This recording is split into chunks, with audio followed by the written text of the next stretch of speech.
آپ ریکارڈ اٹھا کے دیکھ لیں، اس وقت کتنے خودکش حملے ہوئے، کتنے دھماکے ہوئے، کتنے لوگ اس میں مارے گئے، ہمارے کتنے لوگ شہید ہوئے، اس میں کتنے ڈرون اٹیک ہوئے۔ آج کیا حالات ہیں؟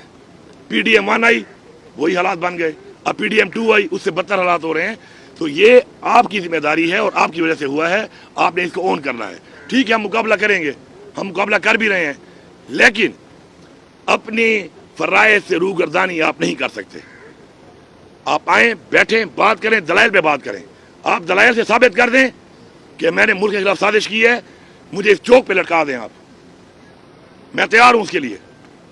لیکن بغیر دلائل کے، بغیر ثبوت کے، بغیر وجہ کے آپ جس طریقے سے 26ویں ترمیم لا کے آپ نے اس وقت ملک کی ایک عدلیہ تھی اس کو بھی آپ نے محکوم کر دیا ہے، ہتھکڑیاں لگا دی ہیں، تو قوم کہاں جائے؟